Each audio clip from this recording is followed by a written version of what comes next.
Salam sejahtera, selamat kembali ke kelas matematik Cikgu Chan. Jadi, untuk kali ini kita akan melihat kepada wrong sample bagi suatu eksperimen, iaitu salah satu subtajuk di bawah kebarangkalian mudah. Okey, sebelum kita mula, setiap kali kita akan impas kembali apa yang telah kita pelajari. Jadi, untuk kelas yang sebelum ini, kita melihat kepada eksperimen. Jadi, seperti dalam sains, kita akan menjalankan eksperimen. Kita melakukan sesuatu. Jadi, katakan di sini, eksperimennya adalah melambung sekeping duit shilling. Jadi, setelah menjalankan eksperimen, kita akan mendapat keputusan. Tapi dalam matematik, kita namakan dia sebagai kesudahan. Dan kesudahan daripada melambungkan sekeping duit shilling adalah mendapat angka dan gambar. Kerana duit shilling hanya ada dua permukaan ini sahaja. Jadi ingat, kesudahan itu adalah keputusan yang kita peroleh daripada eksperimen. Seterusnya, istilah peristiwa. Okay, peristiwa ini hanya fokus pada salah satu kesudahan yang kita peroleh. Sebagai contoh, mendapat gambar. Walaupun kesemua kesudahan adalah mendapat angka dan gambar, tetapi peristiwa ini hanya fokus pada salah satu ataupun sesetengah kesudahan. Dan dalam contoh ini, mendapat gambar. Sekarang kita lihat pada wrong sample.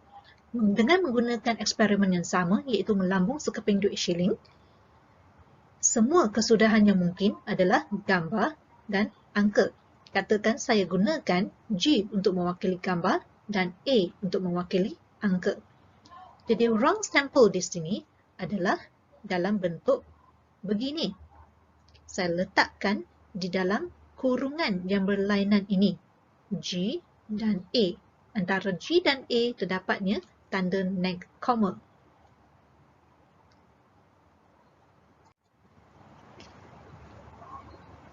Tanda-tanda ini adalah apa yang kita panggilkan dia sebagai tata tanda set. Jadi wrong sample kita masukkan ke semua kesudahan di bawah tata tanda set ini dan dia akan menjadi wrong sample. Jadi kita boleh kata wrong sample ini adalah set semua kesudahan yang mungkin bagi suatu eksperimen. Dan tadi semua kesudahannya adalah gambar dan angka. Dan dia diwakilkan dalam tata tanda set. Cuba perhatikan di sini, kurungan yang digunakan adalah berbeza. Dan kita namakan dia sebagai tata tanda set.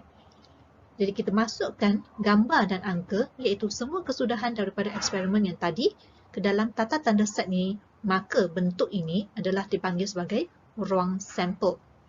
Dan seterusnya, wrong sample ditentukan dengan menggunakan gambar rajah pokok. Yang ini akan saya tunjukkan sebentar lagi. Kemudian, setiap kesudahan dikenali sebagai unsur. Melihat kembali kepada wrong sample ini, terdapatnya G yang mewakili gambar dan A mewakili angka. Jadi G ini adalah satu unsur dan A adalah unsur yang kedua. Jadi dalam wrong sample ini terdapat dua unsur.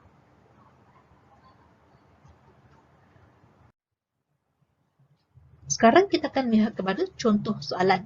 Jadi di sini, sebiji bola dipilih secara rawak daripada sebuah bakul yang mengandungi bola berwarna biru, kuning dan merah. Terdapat 3 warna di sini. Dan setiap warna tersebut bermula dengan huruf yang berbeza. Jadi kita boleh wakilkan biru dengan huruf besar B, kuning dengan huruf besar K, dan merah dengan huruf besar M. Soalan yang pertama ini, senaraikan semua kesudahan yang mungkin. Jadi ingat, kesudahan itu adalah keputusan yang kita peroleh daripada perbuatan ini, eksperimen ini. Jadi semua kesudahan yang mungkin. Apabila sebiji bola dipilih secara rawak, kemungkinan kita mendapat warna biru, ataupun kuning, ataupun merah.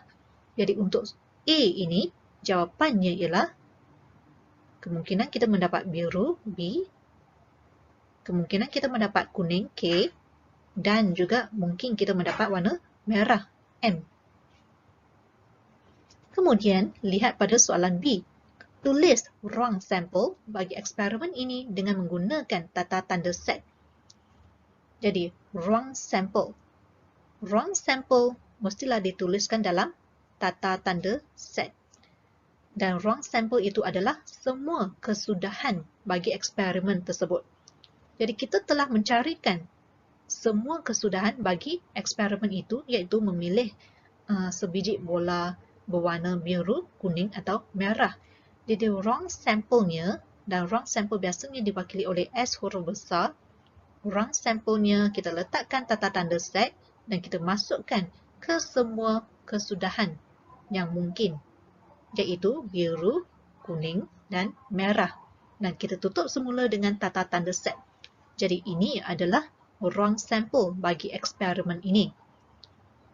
Kemudian lihat, tentukan bilangan unsur bagi wrong sample. Jadi di sini B biru mewakili satu unsur, K kuning mewakili satu unsur, dan M merah mewakili satu lagi unsur.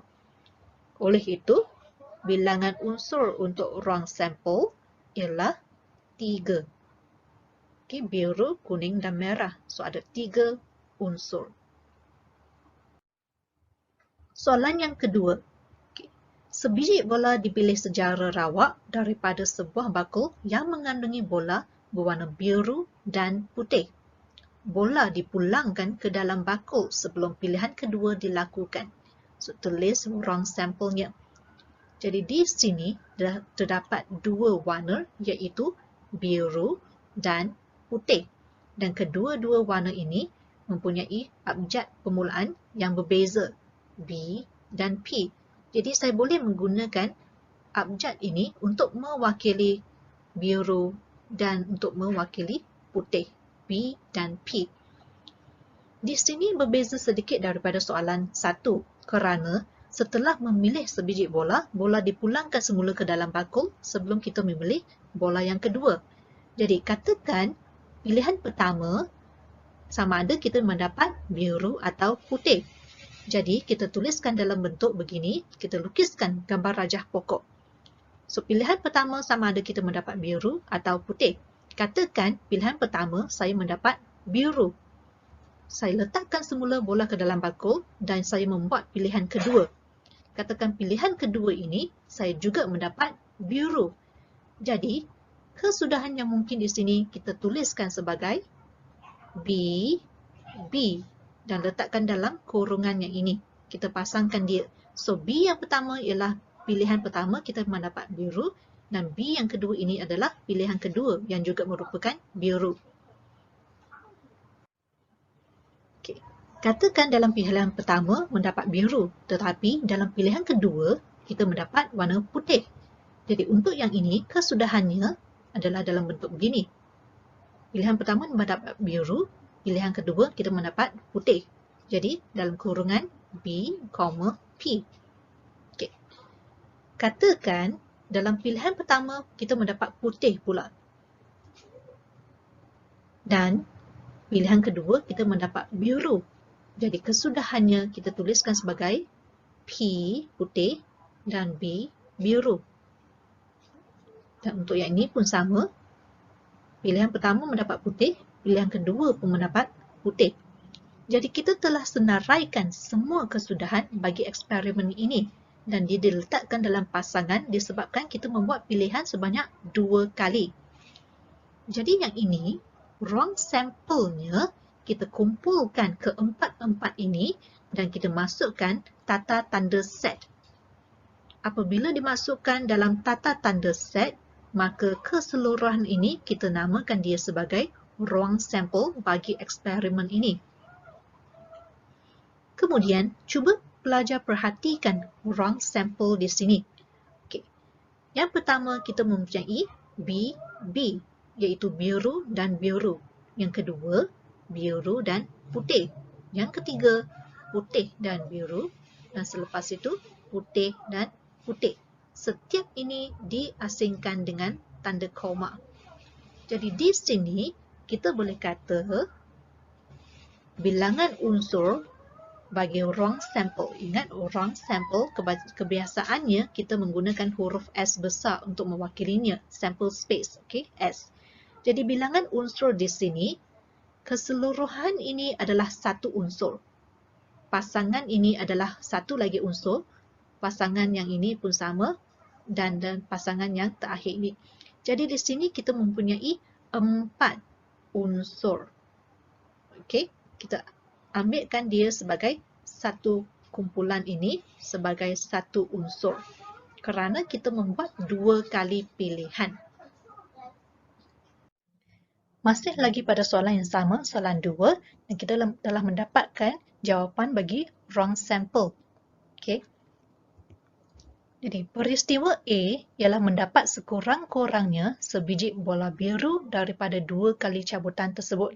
Di sini kita boleh lihat, peristiwa A ini mempunyai syarat tertentu, iaitu mendapat sekurang-kurangnya sebiji bola biru. Fokusnya adalah pada sebiji bola biru. Jadi apa yang kita buat adalah kita merujuk semula kepada ruang sampel. Unsur yang pertama terdapat B. So di sini terdapat sekurang-kurangnya satu biru. Unsur yang kedua BP. Di sini juga terdapat sekurang-kurangnya sebiji bola biru.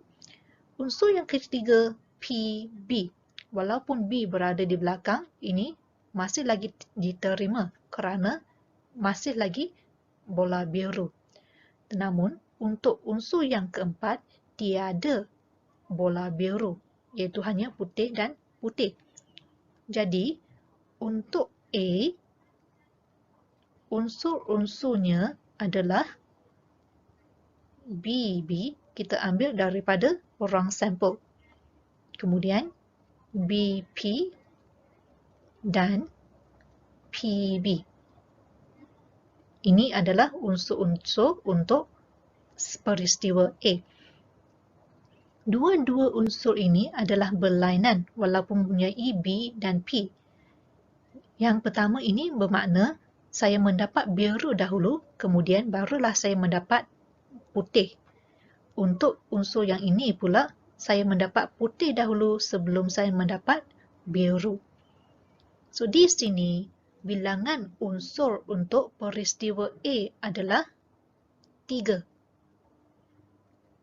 BB dikira sebagai satu unsur, BP satu lagi unsur, dan PB satu lagi unsur. Jadi, di bawah peristiwa A terdapat 3 unsur.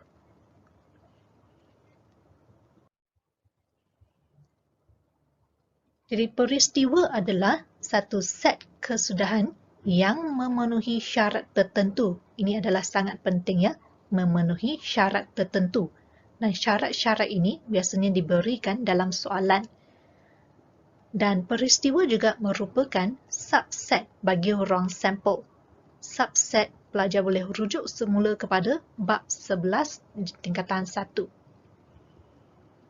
Masih lagi pada contoh yang sama. So, ruang sampel telah pun kita carikan. Kemudian, A adalah peristiwa mendapat sekurang-kurangnya satu biji bola biru. Katakan di sini, peristiwa Y. Peristiwa Y ialah mendapat sekurang-kurangnya sebiji bola kuning daripada 2 kali cabutan tersebut. Sekarang, syaratnya adalah mendapat bola kuning. Jadi, apabila diberikan sebarang peristiwa, kita sentiasa rujuk kepada ruang sampel. Daripada ruang sampel, tidak terdapat pun kuning kerana hanya terdapat bola biru dan putih. Jadi di sini, unsur bagi Y adalah kosong, tiada unsur. Dia adalah set kosong. Jadi kita boleh kata, jika Y ialah set kosong, maka Y merupakan peristiwa yang tidak mungkin berlaku. So, memang pun tidak mungkin kita mendapat bola kuning kerana dalam baku tersebut hanya terdapat bola biru dan bola putih. Jadi, Y ini adalah set kosong bermakna tidak mungkin berlaku. Sekarang kita akan melihat kepada contoh soalan. Sebiji dadu dilontar sekali. Jadi dadu mempunyai 6 muka dan setiap muka mempunyai nombor tertentu. Jadi soalan A, senaraikan ruang sampel bagi eksperimen ini. So ruang sampel yang biasanya kita wakilkan dengan huruf S besar. S sama dengan tuliskan dalam tata tanda set kurungan jenis begini. So, apabila dadu dilontar, kemungkinan kita mendapat 1, 2, 3, 4, 5 dan 6. Tutup semula dengan tata tanda set. Jadi ini adalah ruang sampel apabila dadu dilontar. Semua kesudahan yang mungkin apabila dadu dilontar. Lihat pula pada soalan B. Soalan B, peristiwa A ialah mendapat nombor ganjil. Jadi peristiwa ini mempunyai syarat tertentu dan syaratnya adalah mendapat nombor ganjil. So ingat kembali, nombor ganjil ialah nombor-nombor yang tidak boleh dibahagi tepat oleh 2. Jika dibahagi dengan 2 akan mempunyai baki. So apa yang kita buat ialah kita rujuk semula kepada ruang sampel. Daripada semua kesudahan ini, yang manakah adalah nombor ganjil? So, daripada ruang sampel, nombor-nombor ganjil adalah 1, 3 dan 5. So, kita letakkan dalam tata tanda set. Maka ini adalah unsur-unsur bagi peristiwa A.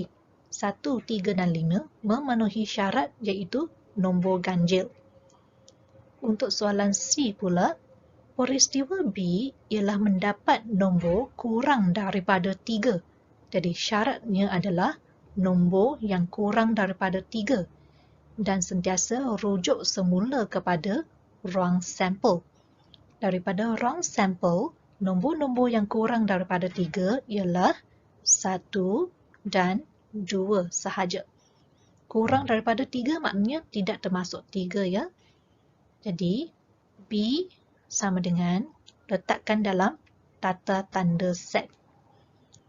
So, ini adalah unsur-unsur untuk peristiwa B. Kesimpulannya, ruang sampel adalah set semua kesudahan yang mungkin bagi suatu eksperimen. Kita senaraikan semua kesudahan yang mungkin apabila kita membuatkan eksperimen tersebut. Dan kita letakkan dalam tata tanda set kurungan yang ini. Semua kesudahan kita masukkan ke dalam tata tanda set ini. Itu adalah ruang sampel. Bagi peristiwa pula, peristiwa ialah set kesudahan yang memenuhi syarat tertentu. Ingat, dia mempunyai syarat tertentu dan biasanya diberikan oleh soalan. Jadi, kita merujuk kepada ruang sampel untuk mendapatkan unsur-unsur yang memenuhi syarat bagi peristiwa tersebut. Jadi itu sahaja untuk kali ini. Sekian, terima kasih.